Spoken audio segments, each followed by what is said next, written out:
October 1914. The fields of northeastern France have transformed into something beyond human comprehension.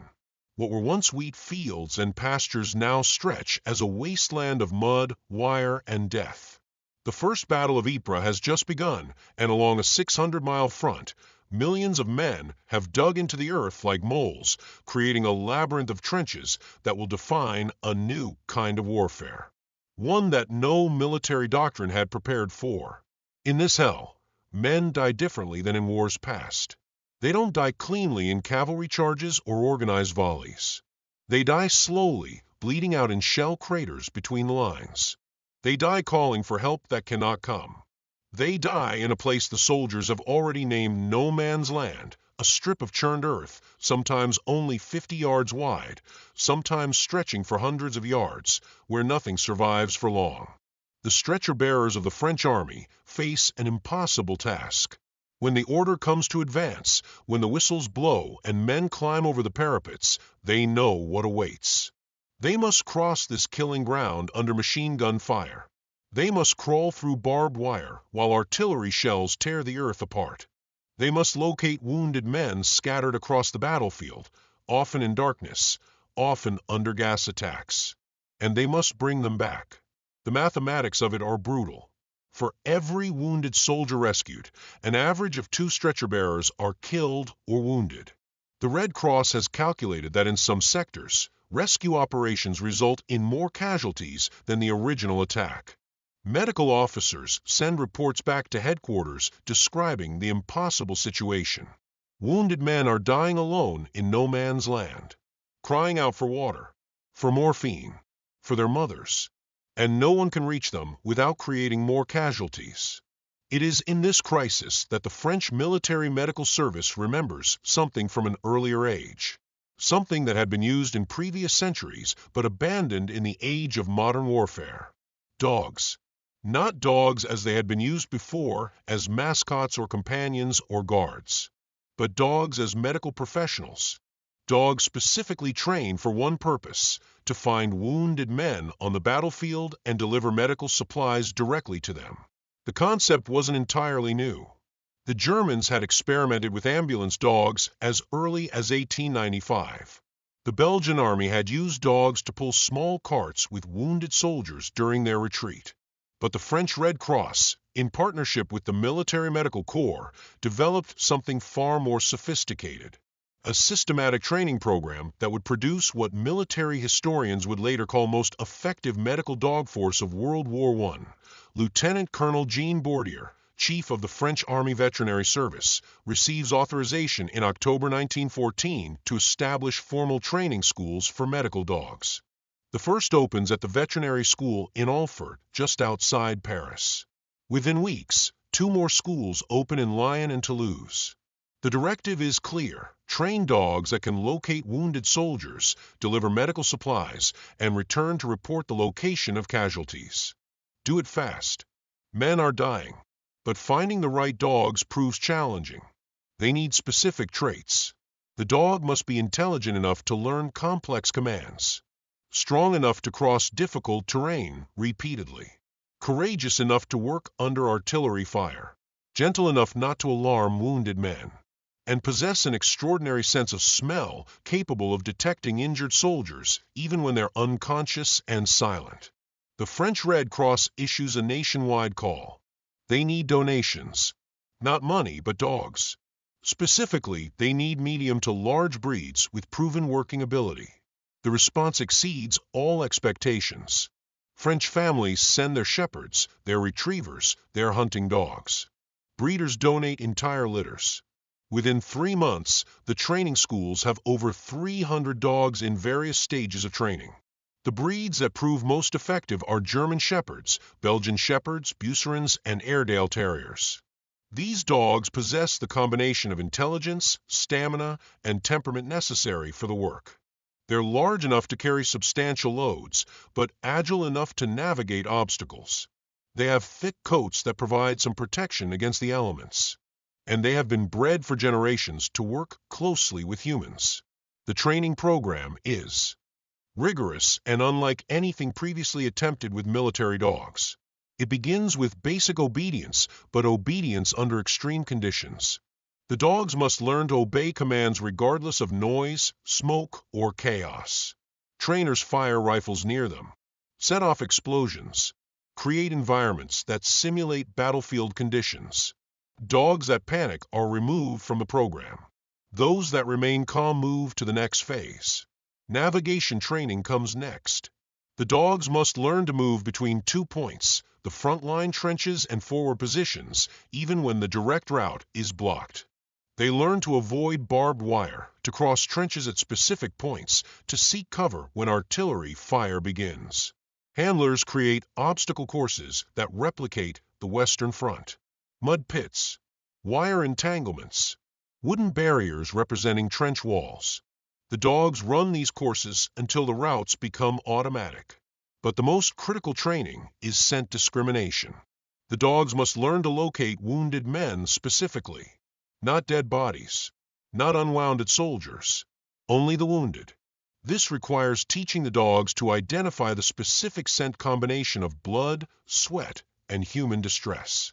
Trainers use volunteers who simulate injuries with theatrical blood and bandages.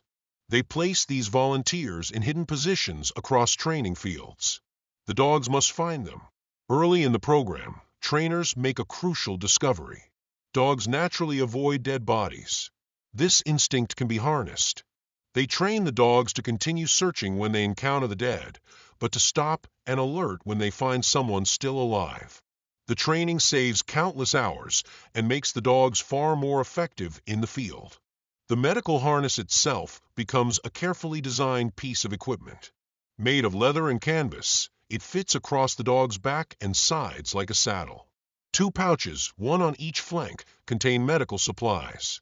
The standard loadout includes bandages and gauze for stopping hemorrhages, iodine for disinfecting wounds, morphine in wooden containers for pain, a flask of water or sometimes brandy, chocolate for energy, and crucially, a small notepad and pencil attached to the collar, allowing wounded soldiers to write messages describing their location and condition. Some dogs carry additional equipment. Signal flares in waterproof containers. Small flags that can be pushed into the ground to mark positions. Longer bandages that can be used as improvised tourniquets. The total weight ranges from 10 to 15 pounds, carefully balanced so the dog can still move quickly. The handlers themselves undergo specialized training. They must learn to read their dog's behavior, to recognize when a dog has detected something, to understand the difference between a dog that has found a wounded soldier and one that is simply confused or distracted. These handlers, often themselves wounded soldiers returned to limited duty, form bonds with their dogs that go beyond anything in normal military service. They become partners in the truest sense. By January 1915, the first teams deploy to the Western Front. The French Second Army receives 12 dog teams for trial operations near the Argonne Forest. The Military Medical Service watches these trials carefully. Skeptics abound. Officers trained in traditional warfare question whether dogs can function in modern combat conditions, whether they'll panic under artillery fire, whether they can truly locate wounded men in the chaos of battle. The dogs prove the skeptics wrong within the first week of deployment. On January 18, 1915, near the village of Vauquois, the French 46th Infantry Regiment launches an attack against German positions on a strategic hill. The assault fails, as so many do in these early months of trench warfare. 300 men go over the top. Half don't return. By nightfall, the regiment has pulled back to its original trenches, leaving dozens of wounded men scattered across 400 yards of no man's land. The regimental medical officer faces the usual impossible calculation: send stretcher bearers into the darkness and lose more men, or leave the wounded to die. He's been told about the new medical dog program, told it's experimental, told it might work. He requests assistance. 2 handlers arrive with their dogs, a German shepherd named Prusco and a Beauceron named Soldat. The handlers explain the procedure. The dogs will work independently, moving between the French trenches and the wounded. They'll deliver medical supplies. They'll allow wounded men to write notes describing their positions. Then they'll return. If it works, stretcher bearers can be sent out with specific locations, reducing exposure time and casualties. At 2 a.m., with the battlefield quiet except for occasional rifle fire, the handlers release the dogs. Soldiers watch from the fire steps as the two animals slip over the parapet and disappear into the darkness. Minutes pass, then an hour. Some soldiers whisper that the dogs have been killed, that it's suicide sending animals into no man's land just as it is sending men. Then Prusco returns. His harness is partially empty. The morphine is gone. The bandages are gone. The notepad attached to his collar contains a message, written in shaking handwriting. Crater 50 meters, 3 wounded, sergeant lost leg, needs stretcher. The dog has done exactly what he was trained to do. Soldat returns 20 minutes later. His supplies are also depleted, and his notepad carries 2 messages from different soldiers. Armed with specific locations, stretcher bearers move out. They crawl to the positions described. They find the wounded men where the notes indicated. By dawn, 9 soldiers have been brought back to the French lines. 9 men who would have certainly died. The operation costs no casualties. Within a month, every French Army Corps on the Western Front requests medical dog teams. The training schools accelerate their programs. By March 1915, over 100 dog teams are operational. By summer, that number doubles. The French Red Cross begins publishing statistics, and the numbers are remarkable. Medical dogs are locating wounded soldiers with over an 80% success rate. They're delivering supplies to men beyond the reach of stretcher bearers. And they're doing it with significantly lower casualty rates than human rescue operations. The dogs develop reputations. Prusco, the German shepherd from that first mission near Vauquois, completes over 40 missions before being wounded by shrapnel in June 1915. He survives, recovers, and returns to service. A Beauceron named Minet becomes famous for locating a group of 12 wounded soldiers trapped in an abandoned farmhouse between the lines. He makes 6 trips back and forth, delivering supplies before stretcher bearers can mount a rescue operation after dark. An Airedale named Brave Boy works in the Champagne region. His handler keeps a log of missions. Over 8 months, Brave Boy completes 63 documented rescue operations. He locates an estimated 200 wounded soldiers. He delivers medical supplies that keep men alive until rescue parties can reach them. The handler's log notes that Brave Boy never once failed to return from a mission, though he's wounded 3 times by shrapnel and once gassed near Reims. The British Army, observing French success, establishes its own medical dog program in late 1915. The Germans expand their existing program. But the French maintain the largest and most sophisticated medical dog force throughout the war. At peak deployment in 1916, the French military fields over 300 trained medical dog teams.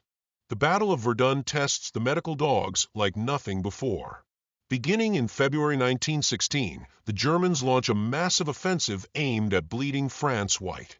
The battle becomes the longest and one of the bloodiest of the war. Over 10 months, roughly 3/4 of the French army rotates through Verdun. Casualties are staggering.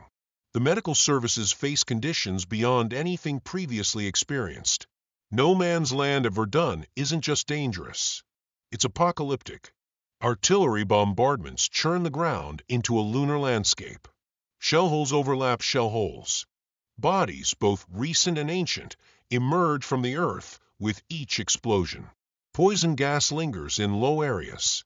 The volume of fire makes rescue operations almost impossible during daylight. Yet the medical dogs work. They work in conditions that seem to defy survival. Handlers release them from forward positions during lulls in the bombardment, usually at dawn or dusk when the artillery slackens. The dogs navigate terrain that challenges human comprehension. They leap across shell craters, squeeze through gaps in wire entanglements, avoid unexploded shells, find wounded men buried in collapsed dugouts or bleeding out in water-filled craters. A Belgian shepherd named Cap works the Verdun sector with the French 74th Infantry Division. His handler, Corporal Maurice Pelletier, keeps detailed records that survive the war. Cap's first mission at Verdun comes on February 27, 1916, during the battle for Douaumont Fort. He locates 7 wounded soldiers and delivers medical supplies to each. On March 4th, he finds 11 wounded men in a single mission. On March 9th, he's injured by shell fragments but continues working. By June, when the division rotates out of the Verdun sector, Cap has completed 42 missions. Pelletier's diary entries reveal the emotional toll on handlers. They send their dogs into situations that frequently result in death or injury. They wait in trenches, watching for their dogs to return, knowing each mission might be the last. When dogs return wounded, handlers provide first aid, often under fire. The bond between handler and dog intensifies under these conditions in ways that soldiers struggle to articulate. Not all dogs return. The casualty rate among medical dogs at Verdun approaches 30%. Some are killed instantly by artillery shells. Others are shot by snipers. Some disappear into the devastated landscape and never return. Handlers wait days, hoping their dogs will come back. Sometimes they do, having been trapped in collapsed trenches or unable to cross particularly devastated sections of no man's land. Sometimes they don't. The French military establishes protocols for when medical dogs are killed or missing. Handlers receive 3 days to search for their dogs if they fail to return. If a dog is confirmed killed, the handler has the option to train a new dog or return to regular duties. Many choose to train new dogs, despite the emotional difficulty. They've seen what the dogs accomplish. They understand the importance of the mission. The soldiers who are rescued by the medical dogs rarely forget the experience. Letters and memoirs from French veterans frequently mention these animals. The accounts share common elements. The soldier is wounded, often unable to move. He's in no man's land, knowing rescue is unlikely. Hours pass. Pain intensifies. Hope fades. Then he sees or hears a dog approaching through the chaos. Private André Monteil of the 132nd Infantry Regiment writes in a letter home about being wounded during an attack near Soissons in April 1917. He's hit in the leg and abdomen by machine gun fire. He crawls into a shell crater and tries to stop the bleeding. He knows he's too far from the French lines for stretcher bearers to reach him in daylight. He expects to die. As the sun rises, he hears a sound. A dog emerges over the rim of the crater. A German shepherd with a Red Cross harness. The dog moves carefully down the slope of the crater and sits beside Monteil. It doesn't bark or whine. It simply waits. Monteil understands. He'd heard about the medical dogs, but never seen one. With shaking hands, he opens the harness pouches. Bandages. He packs his wounds as best he can. Morphine. He administers it. Water. He drinks. He finds a notepad and writes his location and condition. The dog stays with him for several minutes.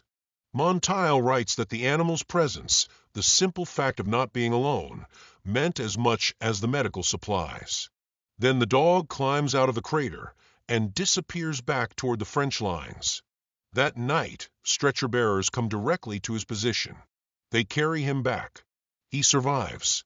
He attributes his survival entirely to the medical dog.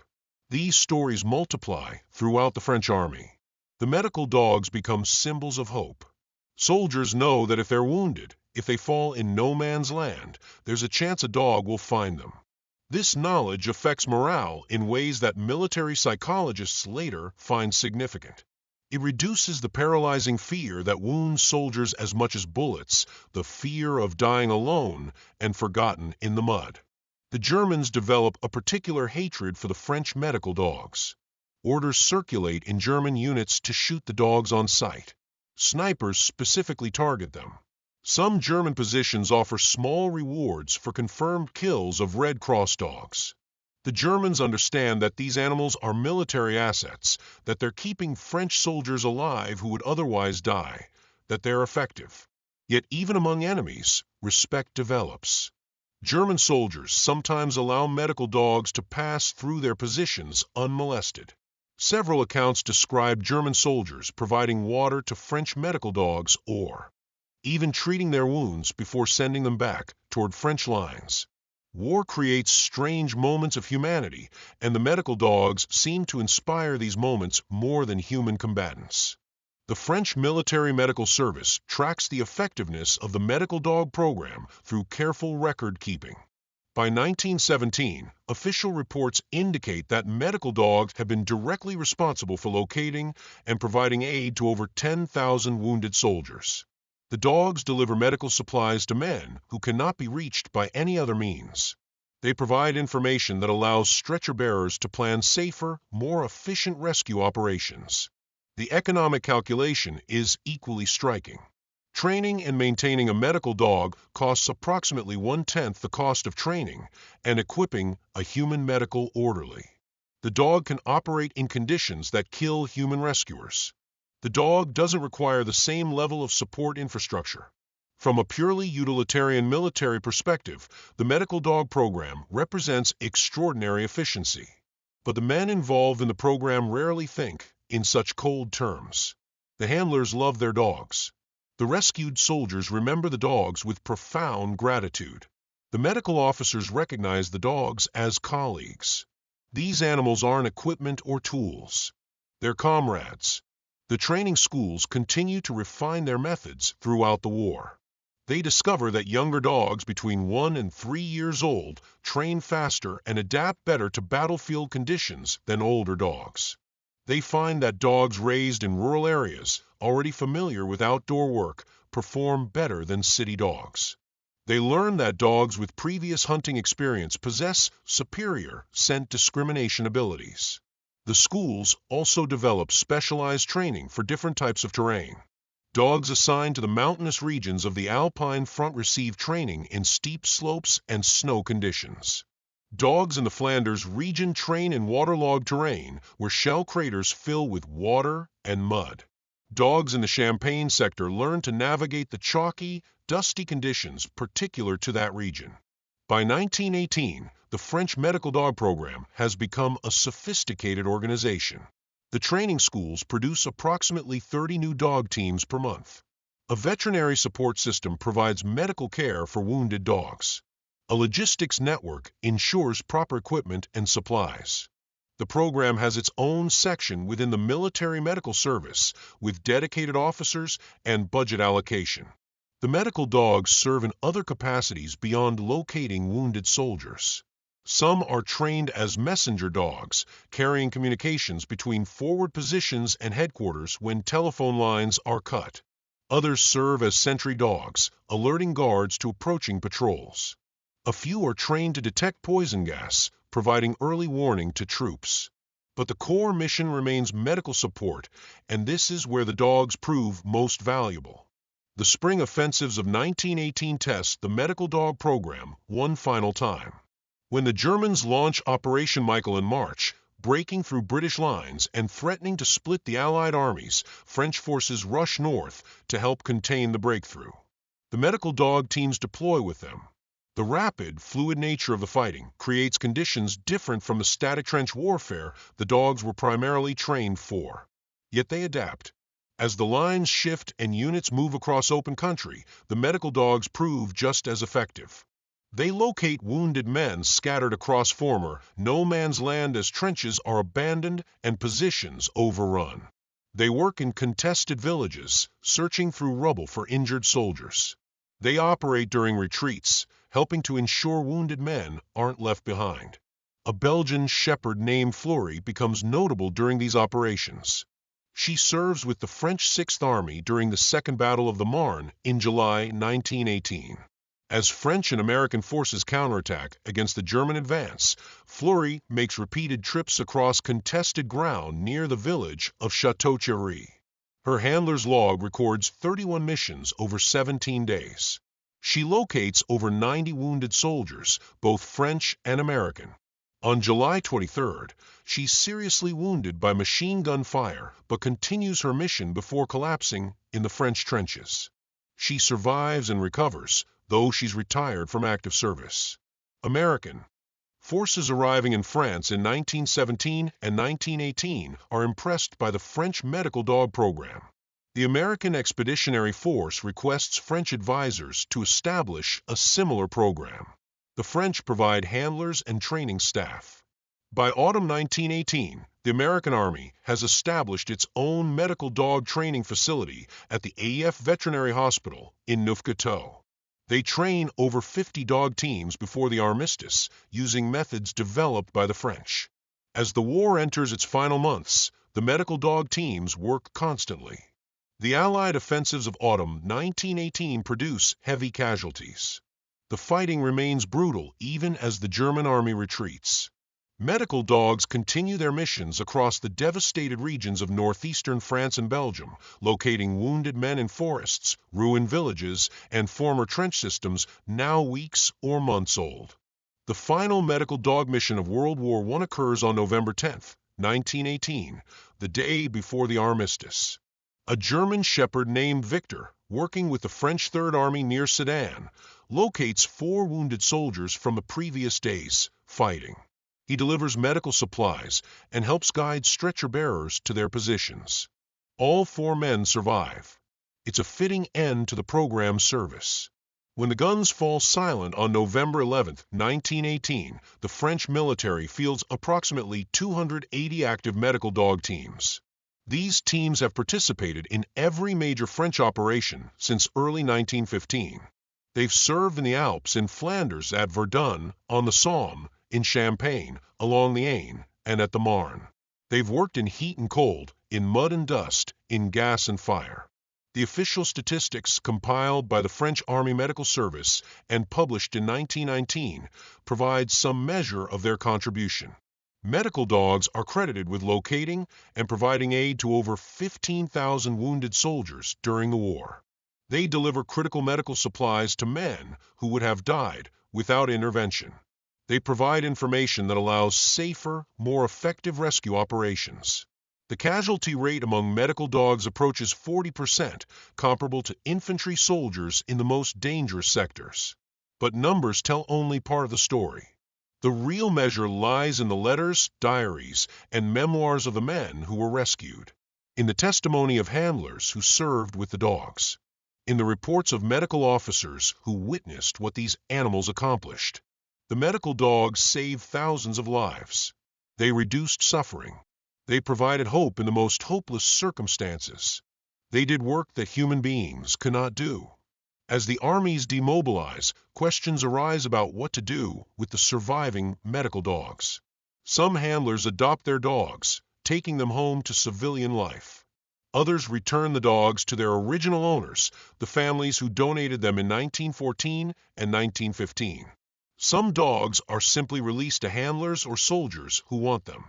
The French military makes no systematic effort to retain the dogs or establish them in peacetime roles. A few of the medical dogs achieve particular recognition. Prusco, the German shepherd who performed the first successful mission near Vauquois, receives a medal from the French Red Cross. He lives out his remaining years with his handler, who returns to his pre-war profession as a veterinarian in Lyon. Cap, who served at Verdun, is adopted by a wounded soldier whose life he saved. Brave Boy, the Airedale with 63 documented missions, returns to his original owner, a farmer in Brittany, and lives to age 14. The French government establishes a small monument to the medical dogs at the veterinary school in Alfort, where the first training program was established. Unveiled in 1921, it depicts a German shepherd wearing a Red Cross harness, standing alert. The inscription reads, "To the medical dogs of the Great War who saved thousands of lives through courage and devotion." It stands today, though few visitors to the school understand its significance. The lessons learned from the French medical dog program influence military veterinary services worldwide. The British Army maintains a medical dog program through the 1920s and expands it significantly during World War II. The American military develops its own military working dog program, drawing directly on French experience from World War I.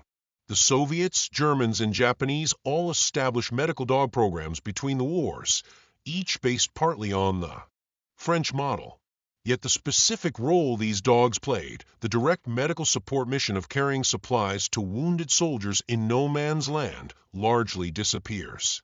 Changes in warfare make the mission less relevant.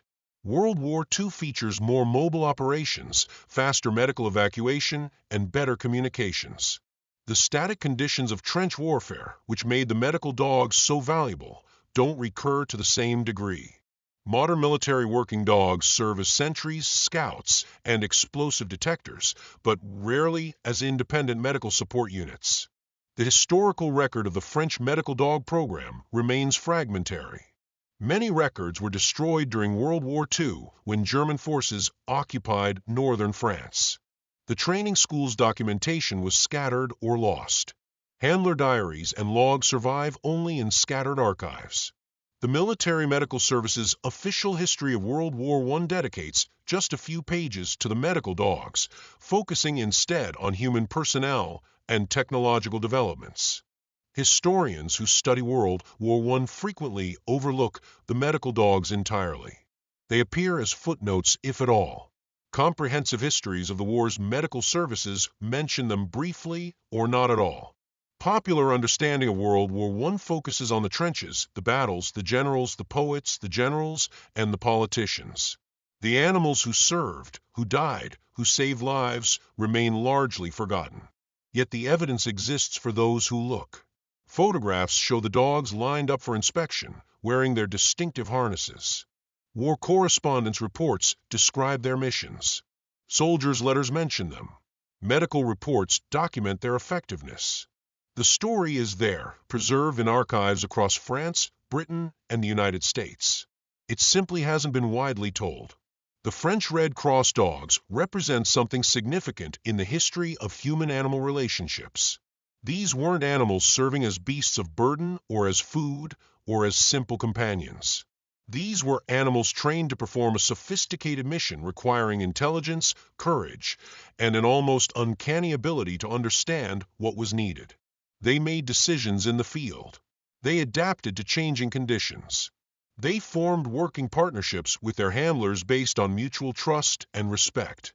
The soldiers who witnessed the medical dogs understood something that the historical record sometimes misses. These animals weren't tools or equipment.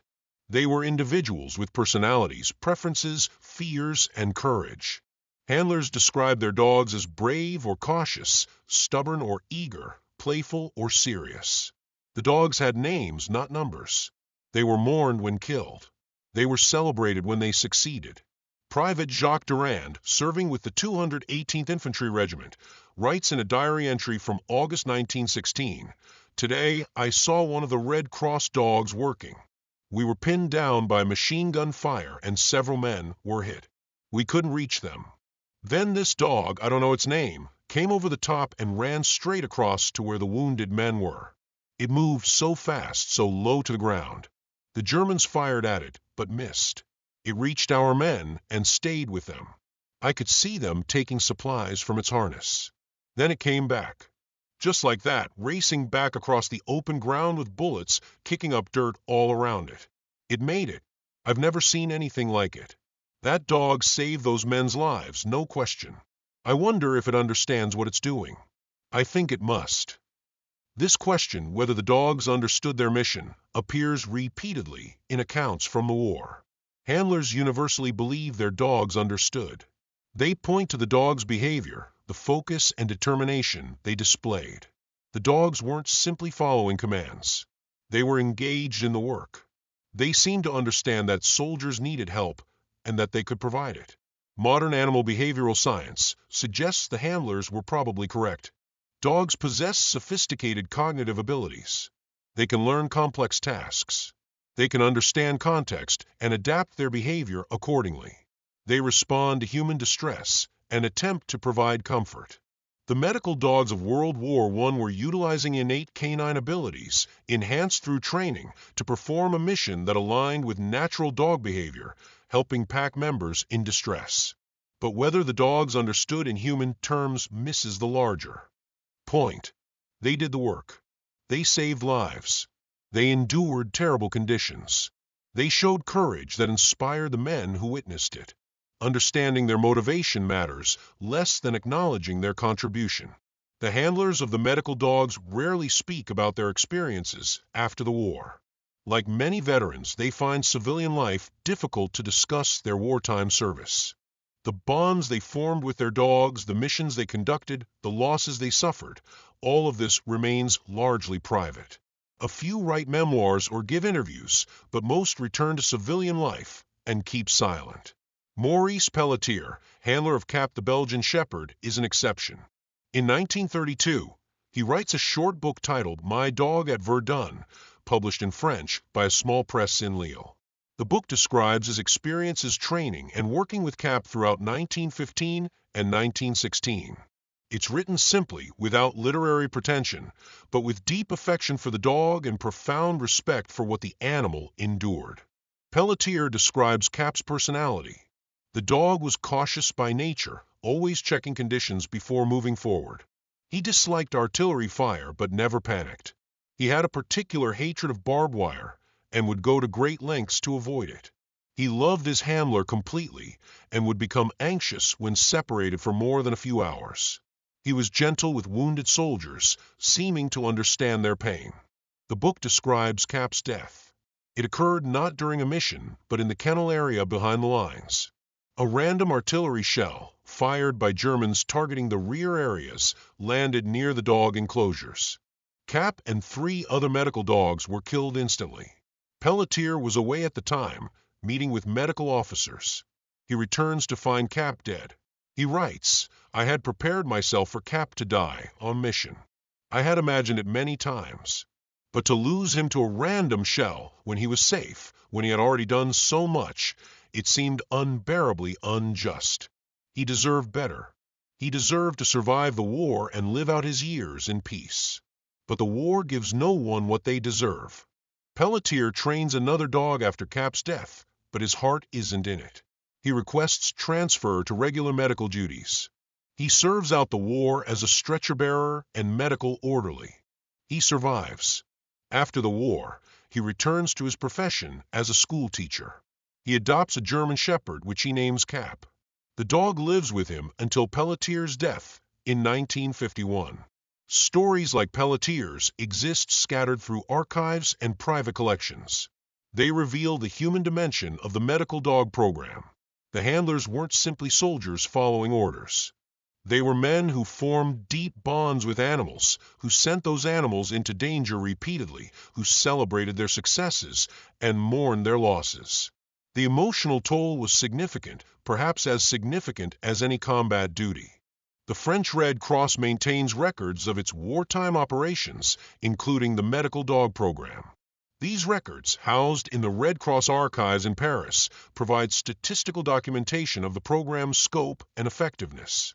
Between October 1914 and November 1918, the organization trained and deployed approximately 700 medical dogs. Of these, roughly 280 were killed in action. Another 150 were wounded seriously enough to be retired from service.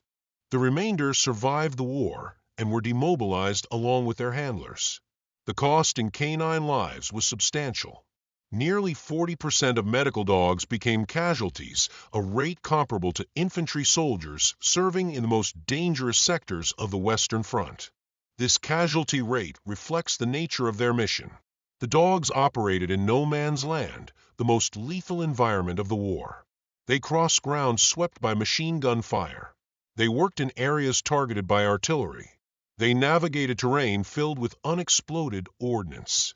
That any survived at all speaks to their agility, their training, and their instincts. The breeds that suffered the highest casualty rates were the larger dogs, particularly German Shepherds and Bucerans. Their size made them easier targets for snipers and machine gunners. The smaller Airedale Terriers, while still substantial dogs, presented smaller targets and survived at higher rates. This observation led French military veterinarians to recommend breeding programs focused on producing dogs in the optimal size range, large enough to carry necessary supplies, but small enough to minimize visibility. These breeding recommendations were never implemented. The war ended before systematic breeding programs could be established. But the data collected by the French Medical Service influenced military working dog programs worldwide for decades afterward. The understanding that size must be balanced against survivability, that temperament matters as much as physical capability, that training methodology determines effectiveness, all of these insights came directly from the French experience with medical dogs in World War I. Individual dogs achieved remarkable records of service. Beyond those already mentioned, the records reveal others whose accomplishments deserve recognition. A German shepherd named Bayard, serving with the French First Army, completed over 70 documented missions between March 1916 and July 1918. He was wounded 4 times, each time recovering and returning to service. His handler's log indicates that Bayard personally located and provided aid to more than 200 wounded soldiers. A mixed-breed dog named Poilu, donated by a farmer in Normandy, served throughout the entire war without serious injury. The name Poilu, meaning hairy one, was the French soldiers' nickname for themselves. The dog earned the name for his shaggy appearance and indomitable spirit. He worked in the Champagne region, then at Verdun, then in the Argonne forest. He completed 53 documented missions. He was, according to his handler's account, absolutely fearless under fire, but gentle and patient with wounded men. An Airedale named Rouget, named for the red tint to his fur, became famous for locating a group of 23 soldiers trapped in a collapsed bunker near Fort Vaux during the Battle of Verdun. The bunker had taken a direct hit from German artillery, burying the entrance. The survivors were trapped underground with limited air and no way to signal their position. Rouget detected them through scent, somehow identifying living men beneath earth and rubble. He barked persistently at the sight until his handler investigated. Rescue teams dug for 6 hours and extracted all 23 men alive. Rouget received a formal commendation from the French Army. These exceptional cases represent the peak of what the medical dogs accomplished. But they shouldn't overshadow the everyday work of dozens of other dogs who served with less dramatic results but equal dedication. Dogs that completed 10 or 20 or 30 missions. Dogs that saved dozens of lives. Dogs whose names appear in regimental logs and medical reports but never made it into newspapers or official histories. The dogs that didn't survive, that were killed in the line of duty, deserve equal recognition. A Belgian shepherd named Loyal died carrying medical supplies to wounded men during the Second Battle of the Aisne in April 1917. He was shot by a German sniper while crossing open ground. His body wasn't recovered for 3 days. When stretcher bearers finally reached him, they found he had delivered his supplies before dying. The wounded soldier he'd reached survived. A Beauceron named Courage was killed by artillery fire during the Battle of the Somme in July 1916. His handler watched him cross no man's land successfully, reach wounded soldiers, and begin the return journey. A German shell landed directly on his position. The handler searched for him the next day during a brief ceasefire. He found Courage's collar and harness. He buried them in a small ceremony attended by the men of his medical unit. A German shepherd named Belle worked at Verdun throughout the spring of 1916. She completed over 30 missions before being caught in a gas attack near Fort Douaumont. Gas warfare was particularly deadly for dogs. Their lower height meant they inhaled higher concentrations. Their inability to wear gas masks meant they had no protection. Belle made it back to the French trenches, but died hours later despite the best efforts of military veterinarians. Her handler, according to regimental records, requested and received permission to return to combat duties. He couldn't bear to work with another dog. These deaths affected morale in complex ways. Soldiers mourned the dogs. They held informal memorial services. They carved the dogs' names into trench walls. But simultaneously, the dog's sacrifice inspired them. If these animals could show such courage, how could the men do less? The dogs became symbols of devotion to duty, of loyalty, of persistence in the face of overwhelming danger. The French military command understood this symbolic value. As the war progressed, they began using the medical dogs in propaganda materials. Posters showed dogs wearing Red Cross harnesses, encouraging donations to the medical service.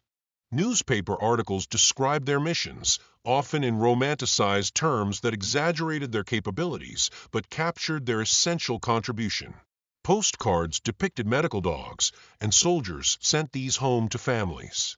This propaganda served a purpose beyond morale. It helped justify the program's continued existence and expansion. Every military program must compete for resources, funding, personnel, and political support. The medical dogs generated positive publicity that translated into continued authorization and budget allocation. The program's survival depended partly on public perception, and the public loved the stories of heroic dogs saving wounded soldiers. But the propaganda also created unrealistic expectations. Soldiers sometimes expected medical dogs to perform miracles, to locate any wounded man anywhere on the battlefield. When dogs failed to find specific individuals, disappointment and criticism followed. Handlers found themselves defending their dogs against accusations of insufficient effort or poor training. The reality that dogs, like all living things, had limitations became difficult for some soldiers to accept. The handlers developed their own informal network during the war. They shared training techniques, discussed problems, and supported each other through losses.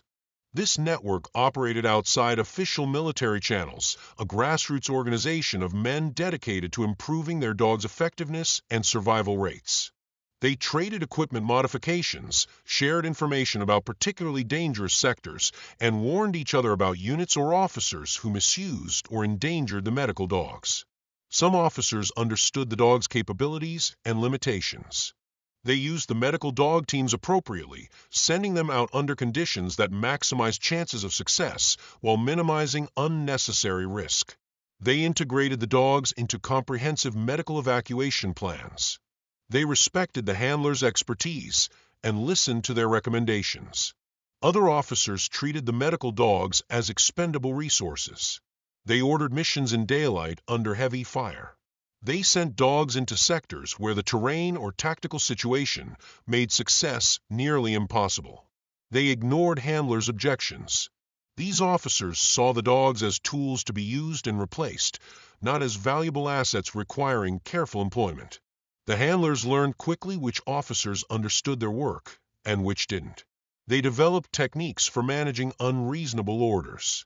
Sometimes they delayed missions until conditions improved, claiming the dogs needed rest or equipment needed maintenance. Sometimes they quietly worked with sympathetic medical officers to have orders modified. Sometimes they simply refused, accepting disciplinary action rather than sending their dogs on suicide missions. The French military police records contain several cases of handlers being court-martialed for refusing orders. Most of these cases involve handlers who refused to send their dogs out under conditions they deemed suicidal. The outcomes varied. Some handlers were punished severely, including imprisonment. Others received only reprimands, particularly when medical officers testified that the refused orders were indeed unreasonable. A few were quietly transferred to other duties, and the charges dropped. These conflicts reveal tensions within the military medical service. Progressive officers saw the medical dogs as trained professionals requiring appropriate employment. Conservative officers saw them as animals that should simply follow orders. This fundamental disagreement about the dog's nature and value created friction that never fully resolved during the war. The handlers themselves came from diverse backgrounds. Some were soldiers wounded earlier in the war and returned to limited duty. Others were men judged physically unsuitable for frontline infantry service, but capable of serving in support roles. A few were pre-war dog trainers or veterinarians with specialized knowledge. All shared a dedication to their dogs that transcended normal military duty. Training a medical dog created a bond unlike typical military relationships. The handler spent months teaching the dog, working with it daily, learning its personality and capabilities. By the time the dog deployed to the front, handler and dog knew each other intimately. The handler could read the dog's body language, understand its signals, and anticipate its reactions. The dog trusted the handler completely, following commands even in terrifying situations. This bond made losses particularly painful.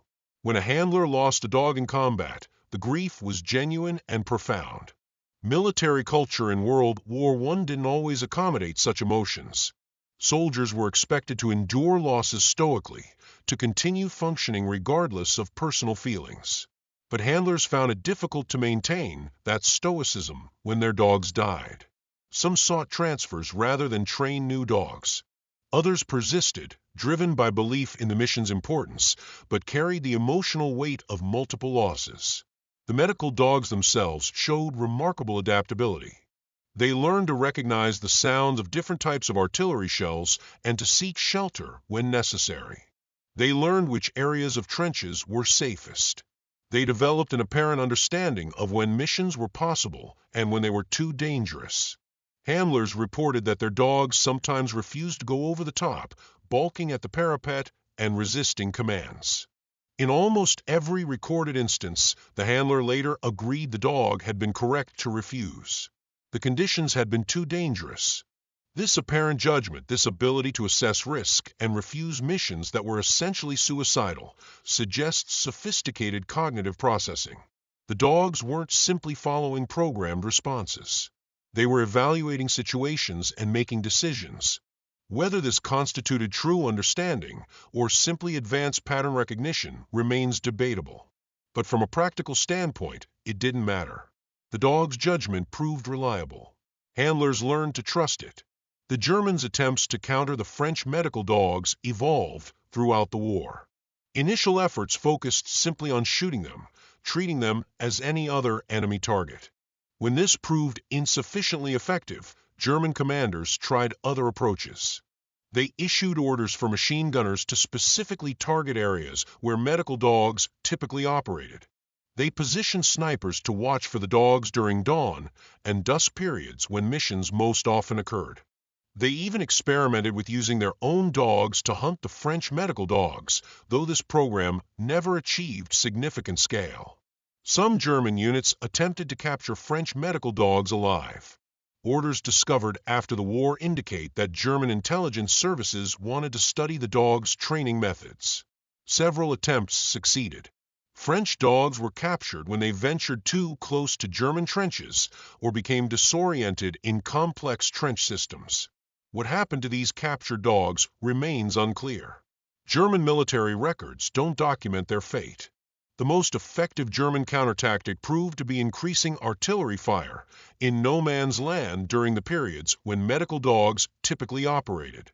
By making the entire area more dangerous at dawn and dusk, they reduced the time windows when dogs could work with reasonable survival chances.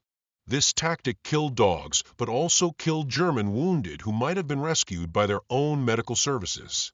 It represented a brutal calculation that casualties among wounded men, both French and German, were acceptable if it reduced the French medical dogs' effectiveness.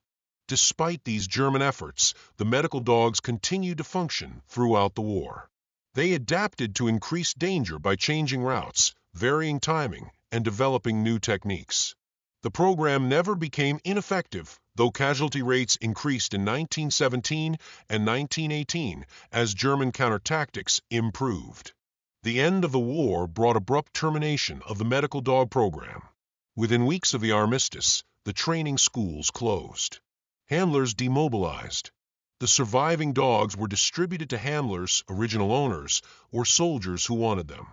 No effort was made to maintain the program in peacetime or to preserve the institutional knowledge developed over 4 years of operations.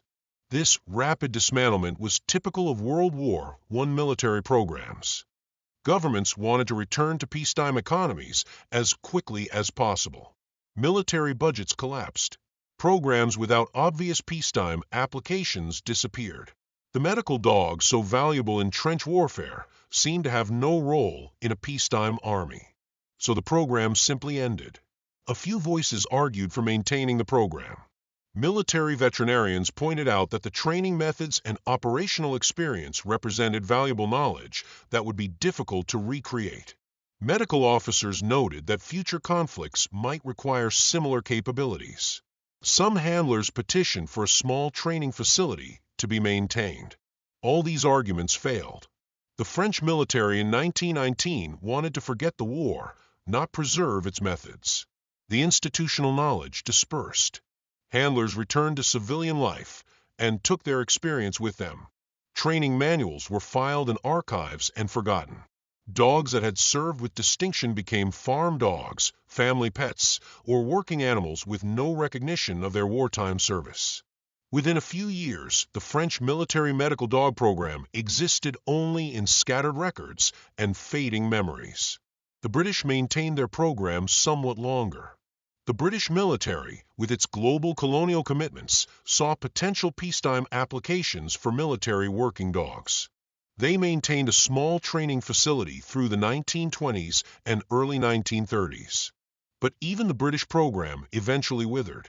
By the mid-1930s, few military working dogs remained in British service, and those that did worked primarily as guard dogs rather than in medical roles.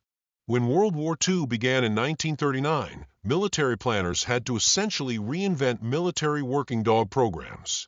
Some French veterans of the World War I medical dog program were still alive and contributed their knowledge. The Germans, who had maintained more continuity in their military veterinary services, were able to establish effective working dog programs more quickly. The Soviets developed massive military dog programs, including suicide dogs trained to carry explosives under tanks, a horrific evolution of the World War I medical dogs training. The Western Allies eventually developed effective military working dog programs during World War II, but the focus shifted. Dogs served primarily as sentries, scouts, and later as mine and explosive detectors. The direct medical support role, carrying supplies to wounded soldiers in no man's land, disappeared. Changes in warfare made it largely irrelevant. The static trench lines of World War I never recurred to the same degree.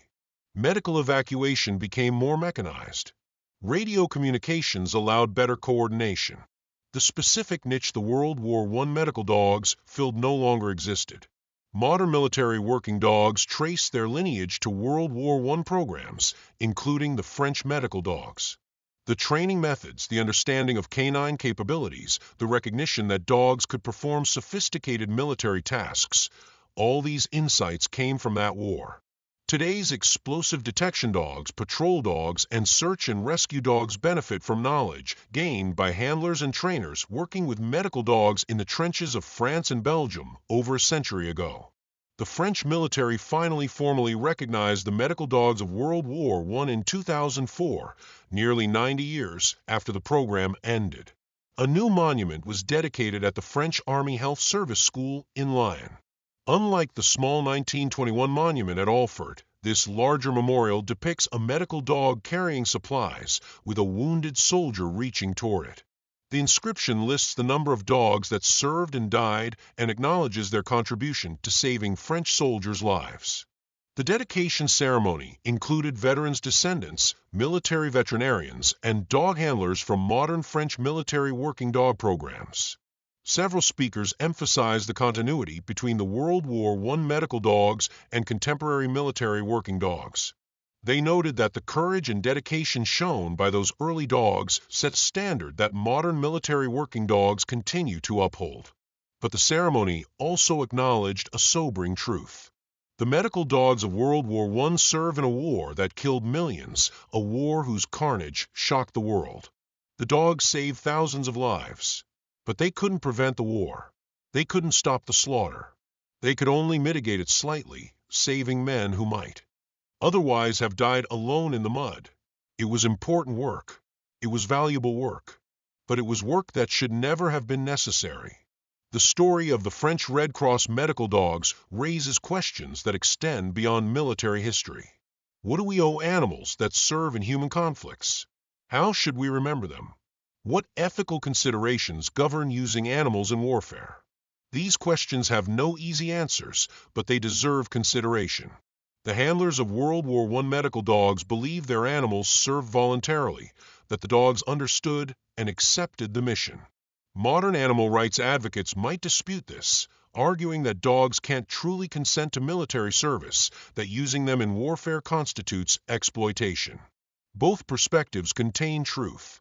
The dogs couldn't consent in human terms. But they also demonstrated enthusiasm for their work, formed bonds with handlers, and showed behavior consistent with purposeful engagement rather than mere obedience. Perhaps the most appropriate response is neither to romanticize the dogs as heroes making conscious sacrifices nor to condemn their use as exploitation, but rather to acknowledge the complex reality. The dogs served. They saved lives. They endured terrible conditions. They deserved better than to be in a war. But given that the war happened, given that men were wounded and dying, their service had genuine value. We can recognize that value while also regretting the circumstances that made their service necessary. The individual dogs deserve to be remembered as individuals, not as statistics or symbols. Prusco, who completed the first successful mission. Cap, who served at Verdun. Brave boy, with his 63 missions. Fleury, wounded but undeterred. Bayard, surviving 70 missions. Poilu, fearless under fire. Rouget, who found the men buried in the collapsed bunker. And the hundreds of others whose names appear in scattered records or were never recorded at all. The handlers deserve remembrance as well. Men like Maurice Pelletier, who loved Cap and mourned him and continued serving despite his grief. The handlers who refused suicidal orders and faced court-martial rather than needlessly risk their dogs. The handlers who trained multiple dogs after losing 1, 2, 3 to enemy fire. The handlers who stayed with the program throughout the entire war despite the emotional toll. And the soldiers who were rescued deserve to remember. Men like André Monteil, wounded in a shell crater, who saw a German shepherd appear over the rim and knew he would survive. The thousands of other soldiers who received medical supplies delivered by dogs, who wrote their location on notepads attached to dog collars, who were found and rescued because a dog located them. Many of these men lived into the 1960s and 1970s. Some may have told their children or grandchildren about being saved by a dog in World War I. These stories, passed down through families, keep the memory alive. The photographic record of the French medical dog program provides visual documentation that statistics and written accounts cannot fully capture. Photographs show the dogs in their harnesses, standing at attention during inspections, the Red Cross symbol visible on their equipment. Other photos show handlers with their dogs, the bond between them evident in body language and positioning. A few remarkable photographs capture dogs actually working, crossing trenches, or returning for missions. One particularly striking photograph, held in the Imperial War Museum collection, shows a medical dog returning to French lines. The image captures the dog mid-stride, jumping down into a trench. A soldier is reaching up to receive the dog.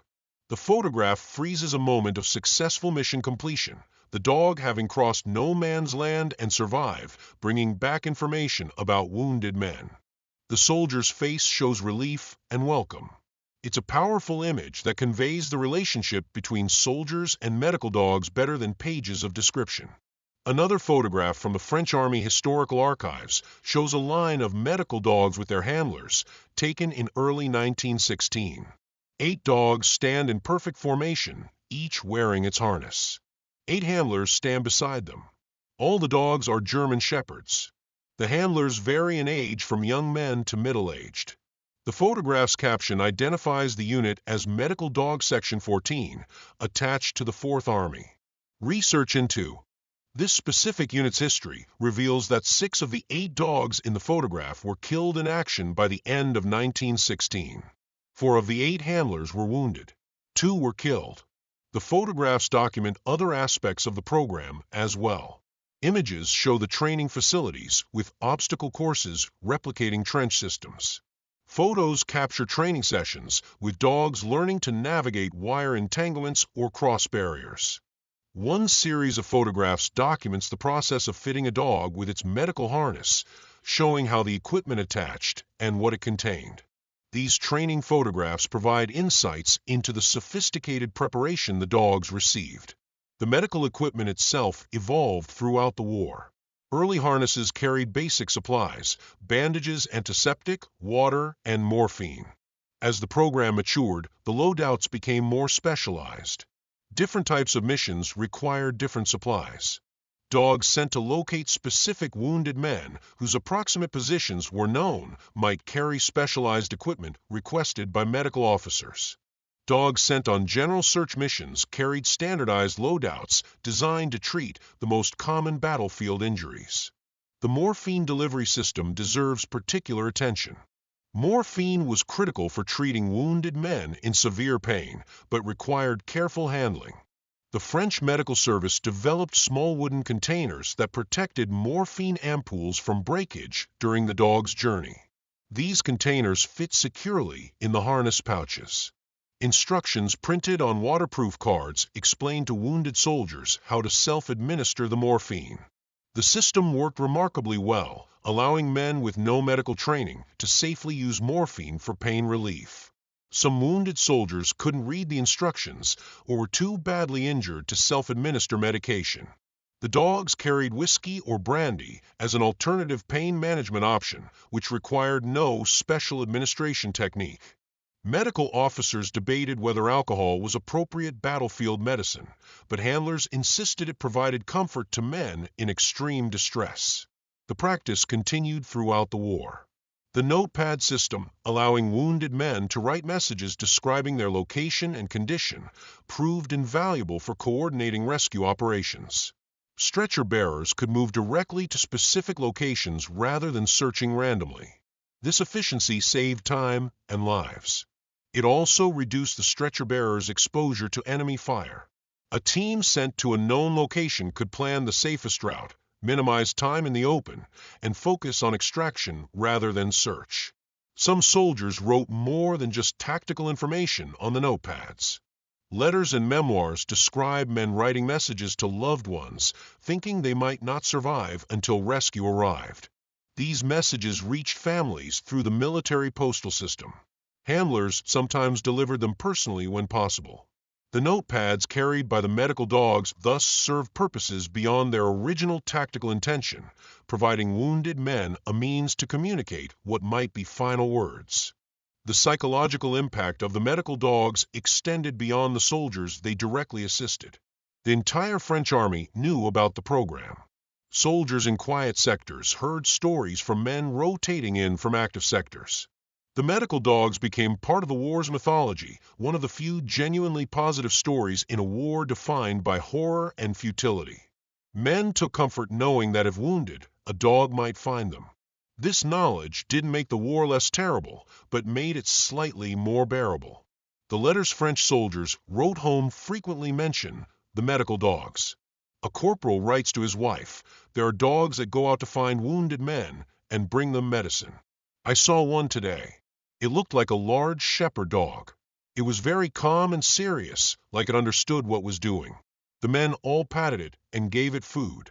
It is good to see something good in this place." A lieutenant writes to his father, "The medical dogs are remarkable. I wouldn't have believed animals could do such work if I hadn't seen it myself. They go right across under fire. They don't seem afraid. Or if they are afraid, they do the work anyway. They are braver than many men." A private writes to his brother, "If I am wounded, I hope one of the Red Cross dogs finds me. The men say they are very gentle and calm you down. They bring morphine and water. Then the stretcher bearers come. Without the dogs, many wounded men just die out there. No one can reach them. With the dogs, there is hope." These letters reveal how deeply the medical dogs affected morale. They provided hope, which was a rare commodity in the trenches. They demonstrated that the military cared about wounded soldiers and was actively working to save them. They represented a connection to a better world, to the relationship between humans and animals that existed before the war and would hopefully exist after it ended. The French civilian population also followed the medical dog program with interest. Newspapers published articles describing the dogs' training and missions. Magazines printed photographs. The Red Cross used the dogs in fundraising campaigns. Families who had donated dogs received updates on how their animals were serving. This civilian interest provided crucial support for the program's continuation and expansion. Some criticism emerged as well. A few writers questioned whether using dogs in such dangerous conditions was ethical. Wasn't it cruel to send animals into combat? Didn't humans have a responsibility to protect animals rather than endanger them? These questions sparked debate in French newspapers during 1916 and 1917. The Red Cross responded by emphasizing that the dogs save human lives, that handlers cared deeply for their animals, and that the dogs received excellent medical care when wounded. The debate about animal welfare in warfare continues to this day. Modern military working dog programs face similar ethical questions. The difference is that today's military dogs primarily detect explosives or patrol, reducing risk to human soldiers. The World War I medical dogs operated differently. They were sent into danger not to detect threats, but to provide aid. This distinction matters when evaluating the ethics of their use. From a utilitarian perspective, the medical dogs save many more human lives than were lost in canine casualties. 700 dogs served. 280 died. Those 700 dogs helped save over 15,000 wounded soldiers. The exchange ratio, if we accept such cold calculations, strongly favors the program. But should we accept such calculations? Can we measure canine lives against human lives and declare the exchange worthwhile? The handlers would likely answer yes, but with important qualifications. They would insist that the dogs were cared for properly, trained thoroughly, used appropriately, and valued genuinely. They would point to the bonds between handler and dog as evidence that this wasn't exploitation, but partnership. They would note that the dogs seemed to willingly perform their missions, that they showed every sign of understanding and accepting their role. The dogs themselves couldn't answer these questions. We project human understanding onto their behavior. We interpret their actions through our own cognitive frameworks. But we cannot know with certainty what the dogs experienced, what they understood, or how they felt about their service.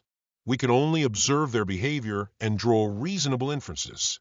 Those inferences suggest that the dogs were highly trained, well cared for by their handlers, and performed their missions with dedication. Whether this constituted true comprehension or simply sophisticated learned behavior, the result was the same. The dogs did the work, and the work saved lives. The French Red Cross medical dogs of World War I represent a unique moment in military history. Never before or since have dogs been used so extensively in direct medical support roles. The specific conditions of trench warfare created a tactical niche that these dogs filled perfectly. When those conditions disappeared, so did the mission. But for 4 years, from 1914 to 1918, these dogs performed work that human beings could not do. They crossed terrain that killed stretcher bearers. They located wounded men that would have died undiscovered. They delivered supplies that kept men alive until rescue could arrive. Their story deserves to be remembered not as a curiosity or footnote, but as a significant chapter in both military medical history and the history of human-animal relationships. These dogs were colleagues of the men they served with. They were professionals doing difficult work under terrible conditions. They showed courage, dedication, and loyalty. Many gave their lives. All endured hardships that challenge imagination. The 15,000 soldiers whose lives were saved by the medical dogs represent another 15,000 families that didn't lose sons, fathers, husbands, or brothers. Countless children grew up with fathers who would have died in no man's land without a dog finding them. Wives weren't widowed. Mothers didn't bury sons. The ripple effects of saving 15,000 lives extend through generations. This is the true measure of what the French Red Cross medical dogs accomplished.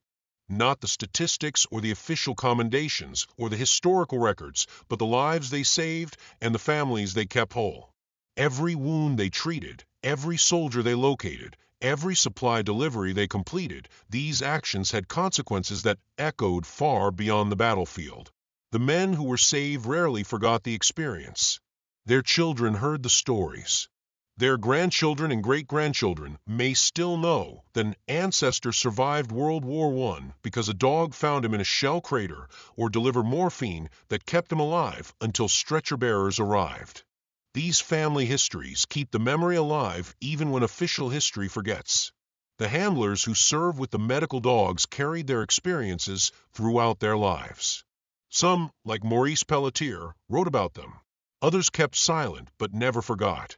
The bond formed between handler and dog in the trenches of World War I was powerful and lasting. Men who lost their dogs mourned them genuinely. Men whose dogs survived brought them home and cared for them for the rest of the animals' lives. Today, over a century after the last medical dog mission, the program exists mainly in archives and memories. The photographs have faded. The handlers are long dead. The dogs are gone. But the story remains, preserved in military records, letters, diaries, and histories. It's a story worth telling and retelling, worth remembering and honoring. What do you like about this animal? Tell me your favorite animal war story I should talk about next. Don't forget to subscribe and like the video.